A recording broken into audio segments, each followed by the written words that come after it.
Abu Bakr and Umar and Uthman were enemies of Hazrat Ali. Would Hazrat Ali have named his own sons after them? کہ دل و مسجد ہیں دونوں گھر خدا کے، مگر فرق ہے اتنا کہ یہ تعمیر ہے تیری اور وہ تعمیر ہے اس کی. Islam was born into challenges. ذالک الکتاب لا ریب فیہ، اللہ فرماتے ہیں میں نے قسمیں اٹھا کر کہا کہ یہ کتاب سچی ہے جو تمہاری جھولی میں ہے. جو اللہ کا حکم آ جائے تو وہاں ایک مسلمان کا کام یہ ہے کہ بس یہ اللہ کا حکم ہے، میری سمجھ میں آئے یا نہ آئے، ہر حال میں اس کے اوپر عمل کرنے کا پابند ہوں.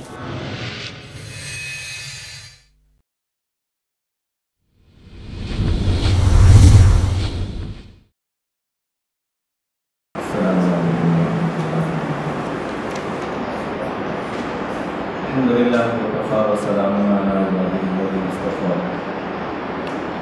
اما بعد فاعوذ باللہ من الشیطان الرجیم. بسم اللہ الرحمن الرحیم. ما آتاکم الرسول فخذوه وما نهاکم عنہ فانتہوا واتقوا اللہ ان اللہ شدید العقاب. صدق اللہ العظیم. اللہ تعالیٰ قرآن پاک میں فرماتے ہیں کہ اے میرے بندو، جو میرے محبوب علیہ السلام تمہیں دیں اس کو لے لو، اور جس سے منع کرے اس سے رک جاؤ.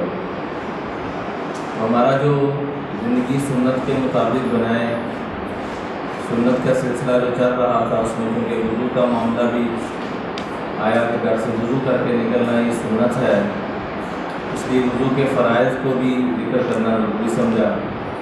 وضو کے 4 فرائض ہیں: منہ کا دھونا پیشانی کے بالوں سے لے کر تھوڑی کے نیچے تک، اور ایک کان کی لو سے لے کر دوسرے کان کی لو تک، یہ پہلا فرض ہے. عام طور پر جن احباب کو اللہ نے سنت رسول سے جانے کی توفیق عطا فرمائی ہے، اللہ مسلمان کو توفیق عطا فرمائے، یہ جگہ خالی رہ جاتی ہے وضو کرتے وقت، جو کہ یہ چہرے کے اندر شامل ہے اور فرض ہے. ایسے ہی صبح اٹھتے ہیں تو یہاں پر کوئی گند وغیرہ لگی رہ جاتی ہے آنکھوں کے ان کونوں میں، تو یہ فرض ادا نہیں ہوتا. ایسے ہی خواتین گھر میں بعض دفعہ آٹا وغیرہ گھومتی ہیں تو ہاتھوں کے اوپر کوئی آٹا لگا رہ جائے یا ناخن خارش لگی رہ جائے، کوئی بھی ایسی چیز جو پانی کو روکتی ہے اس سے وضو نہیں ہوگا. تو پہلا فرض چہرے کا دھونا، دوسرا فرض بازوؤں کا، ہاتھوں کا کونیوں سمیت دھونا، کونیاں بیچ میں شامل ہیں، اور تیسرے نمبر پہ چوتھائی سر کا مسح کرنا. یعنی اگر کوئی آدمی اپنے ایک ہاتھ کو گیلا کر لے اور اپنے سر پہ یوں ایسے رکھ دیا، اس نے یوں مسح کر لیا، تو اس کا فرض ادا ہو جائے گا. سنت طریقہ اس کا پورا کیا ہے وہ انشاءاللہ اگلے درس میں کریں گے.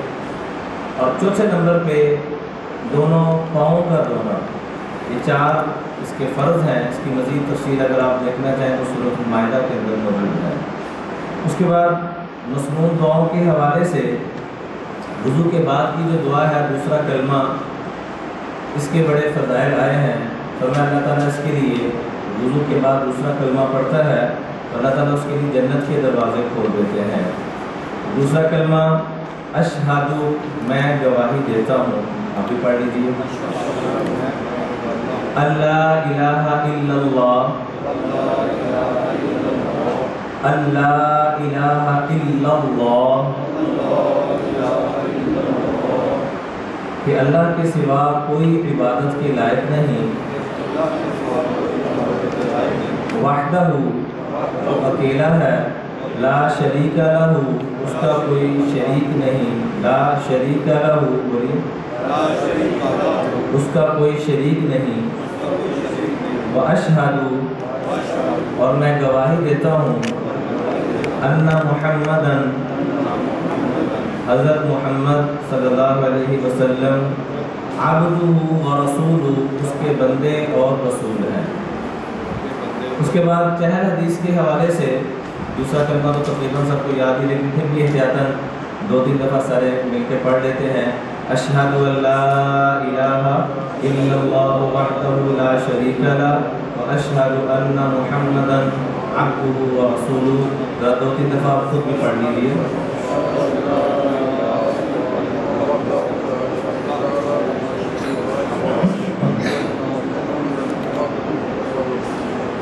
صحیح حدیث کے حوالے سے آج درس نمبر 7 کی جو ہماری حدیث مبارکہ ہے، المسلم اخو المسلم،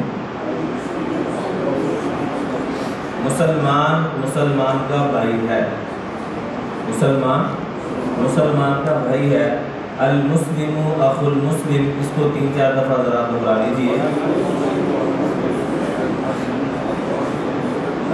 سبق یاد کرنے کا آسان طریقہ یہ ہے کہ جتنا بآواز بلند پڑھا جائے اتنا وہ جلدی سے یاد ہو جاتا ہے۔ جیسے پہلے بھی کئی دفعہ کیا ہے کہ 40 احادیث آقا کریم علیہ السلام نے فرمایا جو میری امت میں سے یاد کر لے گا، اللہ تعالیٰ کل قیامت کے دن علماء اور شہداء کے قدموں میں اس کو بھی جگہ عطا فرما دیں گے۔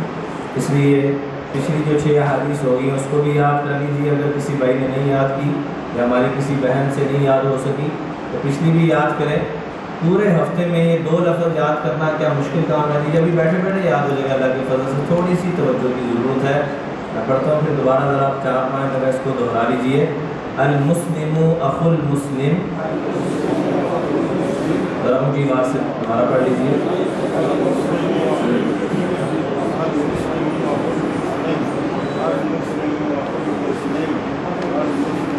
نماز کا ہمارا سبق پہنچا تھا التحیات تک۔ التحیات میں اصل میں آپ علیہ السلام جب معراج شریف میں تشریف لے گئے تو آقا کریم علیہ السلام نے اللہ کی بارگاہ میں 3 تحفے پیش کیے، پھر اللہ کی طرف سے بھی 3 تحفے آقا کریم علیہ السلام کو ملے۔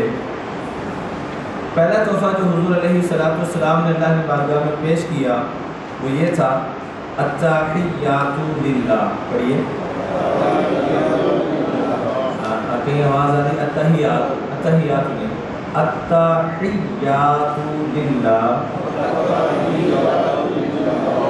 ہا زیر ای، آگے یا پہ شد پڑھنی ہے، التحیات للہ، تمام قولی عبادتیں اللہ کے لیے ہیں، تمام بدنی، یہ غلط ہو گیا ہے ترجمہ لکھنے میں، سب سے پہلے قول آئے گا، پھر جسم آئے گا، پھر مال آئے گا۔ تمام قولی عبادتیں اللہ کے لیے ہیں، والصلوات، اور تمام بدنی عبادتیں اللہ کے لیے ہیں، والطیبات، اور تمام مالی عبادتیں اللہ کے لیے ہیں۔ یہ تینوں طرح کی عبادات کو آقا کریم علیہ السلام نے اللہ کی بارگاہ میں پیش کیا۔ التحیات للہ، تمام قولی عبادتیں، والصلوات، اور تمام بدنی عبادتیں، والطیبات، اور تمام مالی عبادتیں، یہ کس کے لیے ہیں؟ اللہ کے لیے۔ 3 طرح کے تحفے آقا کریم علیہ السلام نے اللہ کی بارگاہ میں پیش کیے تو اللہ کی طرف سے پھر 3 جواب آئے۔ السلام علیکہ ایھا النبی، پڑھیے، السلام علیکہ ایھا النبی، سلامتی ہو آپ پر اے ہمارے نبی، ورحمت اللہ، اور اللہ کی رحمت ہو، وبرکاتہ، اور اللہ کی برکتیں ہوں۔ قربان جائیں آقا کریم علیہ السلام پہ کہ اتنی خاص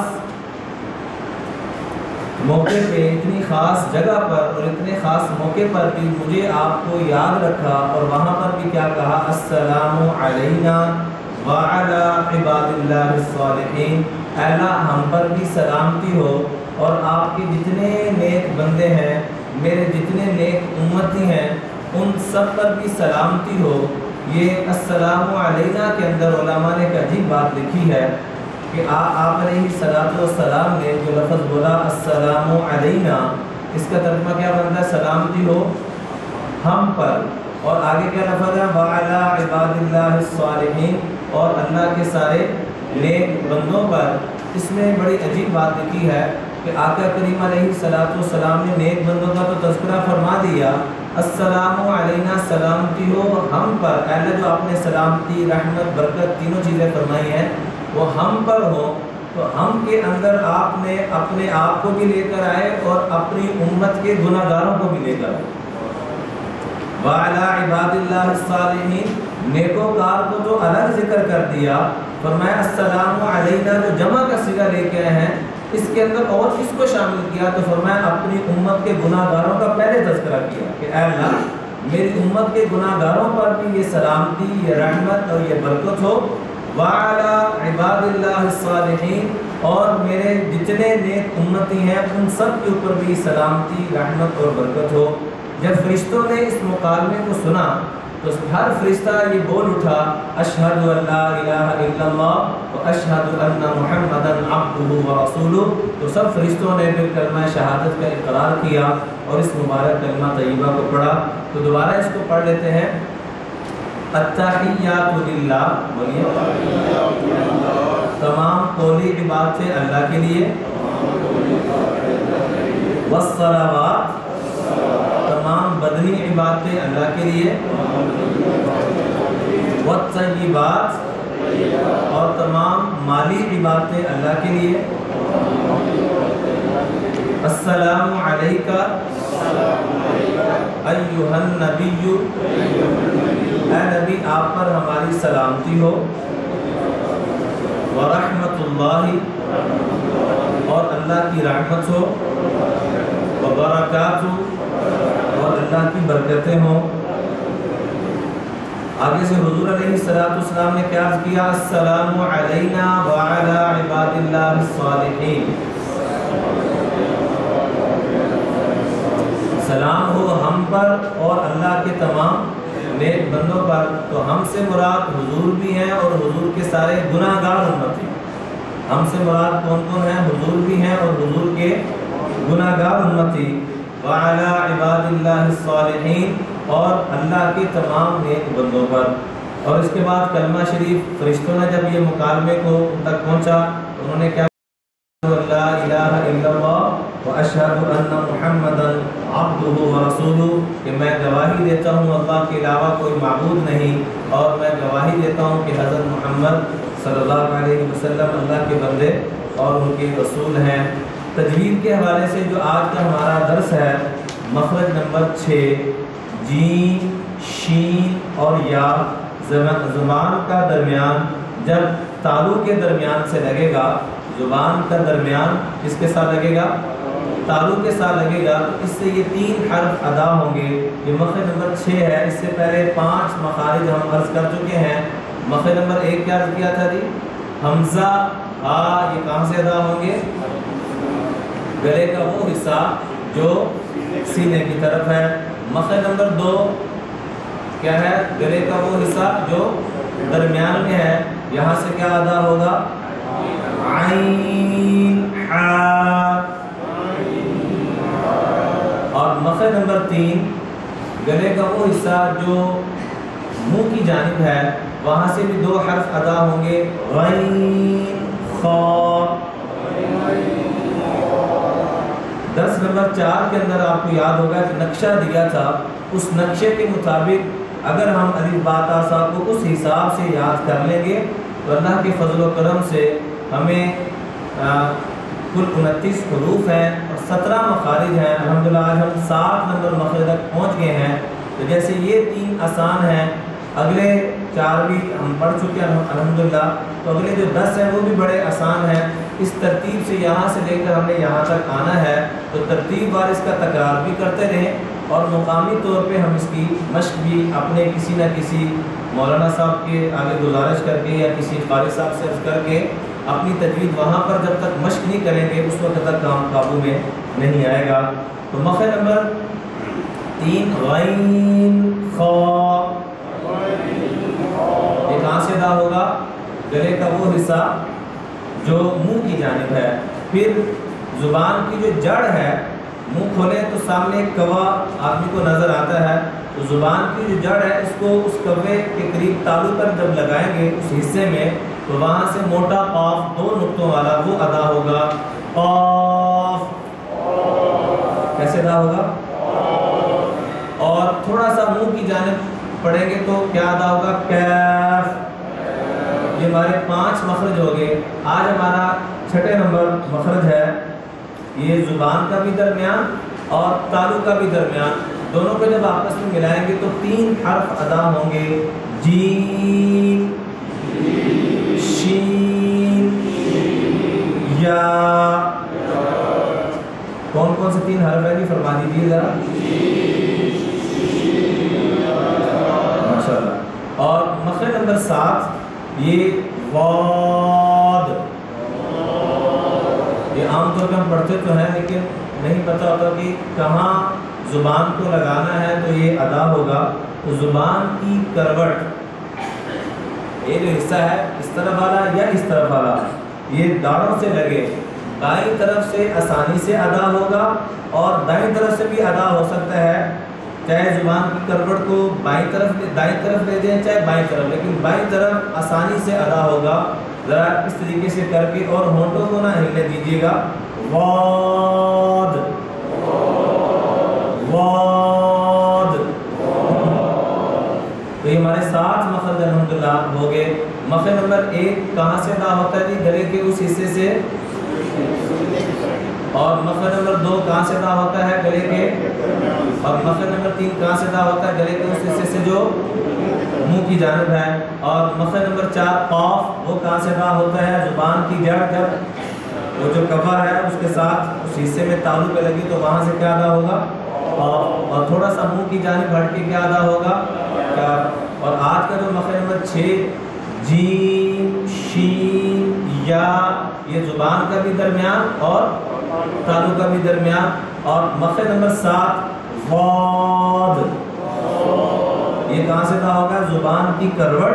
اس کو بائیں طرف لگائیں گے تو آسانی سے ادا ہوگا اور دائیں طرف لگائیں گے تب بھی ادا ہو جائے گا. دونوں طریقے ٹھیک ہیں. یہ تو تھا ہمارا تجوید کے حوالے سے.